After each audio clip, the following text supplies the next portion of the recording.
YouTube, what's up? It's your boy Crypto J coming at you guys with yet another J Talks Crypto. If you're brand new to the channel, hit the subscribe button as well as bell notification. I do my best each and every day to give you guys the top picks in cryptocurrency. Guys, nothing has changed. Nothing has changed. Let's talk about the total market cap. We're going to talk about Bitcoin. We're going to talk about Toshi. We're going to talk about news. We're going to talk about it all, guys. But as always, I got to let you know that I'm not a financial advisor. This is not financial advice. I'm just the homie Crypto J. We just talk about Bitcoin. We just talk about news in crypto and things that are trending. So again, at the end of the day, you still got to go out, talk to a financial advisor and all that kind of stuff before you make any buying decisions. But as you guys can see, again, total market cap coming in at 2.7, fear greed index coming in at a 24, Bitcoin coming in at a 83.6, and seeing some volatility today. We really wanted to stay above that 84 level. Really, we wanted to break above 84.5, and as you guys could see, we had a rejection right there at 84.5. So we are seeing a little bit of uncertainty in the market right now. We also saw a little bit of sell-off yesterday. You guys could see we dropped all the way down to here, but still on the 7-day chart, we still have higher lows forming. But again, Bitcoin does need to pick it up on the 1 day. We got to do something right here. Like, we got to create some kind of double bottom and continue this volume so that, again, we could start breaking up above this 84. It seems like the market still sitting in limbo, sitting in uncertainty. Got to be careful still. Like I said, we had this rising wedge forming here, and we do know that this is a bearish trend, right? And we saw that we have not created a new high off of this rising wedge yet. So again, we could still be looking at a breakdown. But look, right here too, we saw the same thing, right? We created a rising wedge, we saw a breakdown, and then it just shot right back up. It was been very volatile, but then still shooting back up again now in the past 7 days, creating higher lows, right? So the market, in my opinion, it's going to look volatile today.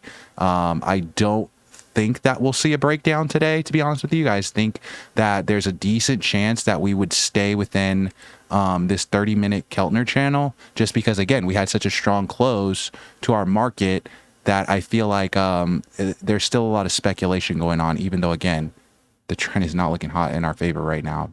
I have to let you guys know that.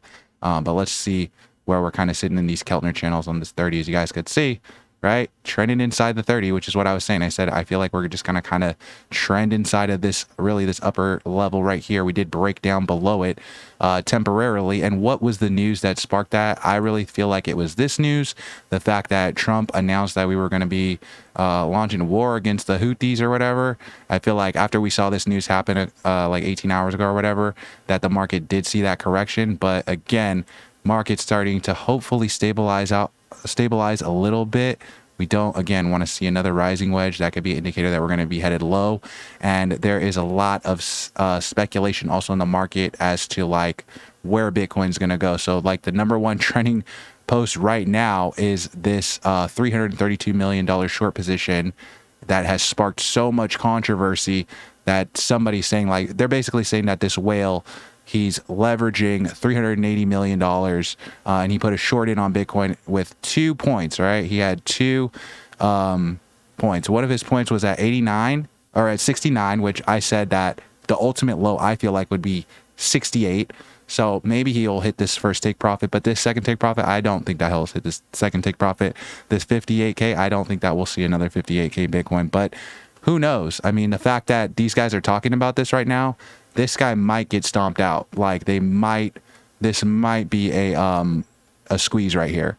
And they're trying to squeeze him actually over here on Twitter. So we'll see if this guy can get squeezed, or again, if this price is just too weighted down right now, if there's just too much fear in the market.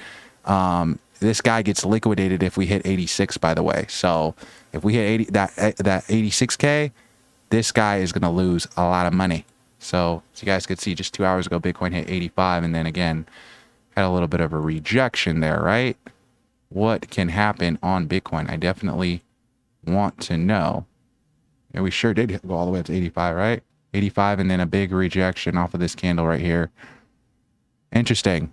1 hour chart actually looking very telling right now. Hopefully we could bounce off of this 2 hour chart also looking like, again, we just need some volume to continue this rally. What do you guys think? I definitely want to know. I do like the way that ToshiCoin is performing right now. As you guys could see, 4 hour chart looks pretty similar to Bitcoin, right? Bitcoin's 4 hour chart sitting right on the Keltner channel. Same thing with Toshi. ToshiCoin has been seeing some good volume the past 7 days, still up 8%. So it seems to be correlating with Bitcoin, but at the same time, again, Bitcoin looking very volatile, markets looking very volatile, and I expect more of this volatility into today, to be honest with you guys. Maybe again, we see another, some more up and down motion, and again, markets just speculating going into Monday. But in my opinion, we'll see a big move happen, probably more than likely on Monday. I don't know if that's for sure going to be the case, because again, we're in a position where we got a double bottom. And again, we don't have a ton of volume coming in, right? We need to see Bitcoin pick up in volume. You could see yesterday was really slow in volume. And then today we're seeing a little bit more volume, but at the same time, we gotta pick it up still. So we'll see what happens. Of course, we're going to cover it, regardless. But yeah, I'm definitely paying attention to Toshi. I'm not ignoring it for sure, as you guys could see, breaking down a little bit below this 2 hour, but not too concerned, because it just seems like we're kind of sitting in limbo waiting to see what Bitcoin wants to do. As you guys could see, past 5 minutes, nothing has really happened. The past 6 hours, only down 1.3. In the past 24 hours, down 5%. So a lot of the market, again, seeing some volatility within the past 24 hours. So again, I'm feeling pretty good about Toshi. A lot of bigger coins are seeing just as much pullback. So again, the fact that I'm in something at a low market cap that, again, I could dollar cost average into, and that has been performing so nicely, I see this as an opportunity. I would also see it as an opportunity if we do decide that we cannot break above this 1 hour level right here, and we decide that we want to break down. I would still be looking at this as an opportunity. But again, I think that's dependent on Bitcoin breaking down, and I think that Bitcoin would have to break down pretty significantly to really start seeing some blood in this market. So if Bitcoin does decide it wants to retest again that 82 level, then I do expect that we would see some more sell off across the board, really. And we could possibly see that 68 level that guy was talking about, because again, we really need to start breaking up here, and it's really lacking in volume right now. So again, market's looking speculative. Usually they don't run too much on the weekend. I'm more concerned of a breakdown on the weekend, to be honest with you guys. So the price action that we have been seeing, I have been, again, paying attention to, because are we breaking down or not, So we'll see, though. Again, 7-day still showing higher lows, right? Could just be some volatility. Maybe we still are looking at higher lows going into Monday, and then things are looking good on Monday, right? NASDAQ was looking pretty good also. Let's see. Show you guys just what the NASDAQ was looking at, even though we pulled it up in the last video. Let's see the NASDAQ chart. So you guys can see, right? NASDAQ performing pretty nicely on Friday. Looking like it might see some rally, maybe even some confidence, right? But how are they going to now respond to the fact that, this Houthi war or whatever, is that going to drive fear into the markets? Are people going to think like World War III? I have no idea. Or again, are we seeing some kind of double bottom play out here? Only time will tell. Only time will tell, boys. We're going to cover it regardless. You guys know we cover it regardless. So, I appreciate you all. We've had all this patience, guys. It does take patience in cryptocurrency. But again, these are opportunities, in my opinion, to be looking for positions and coins that you like, because I still am long on 2025. I still feel like Bitcoin can still go on and rip up to new all-time highs. But at the same time, we are at a key decision mode as far as like how fast we could see that recovery happen.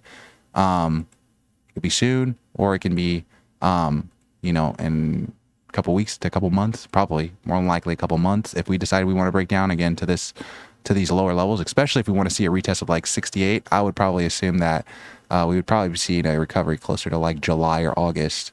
But again, if we can hold some support at 80K and we could start seeing some rally, maybe Monday opens up good, maybe we again start seeing a double bottom forming here and tipping up, then maybe we can start seeing some more price rally. But again, right now things just looking like yikes. So we'll keep following it, guys. As always, I appreciate you. Catch you next video. Peace.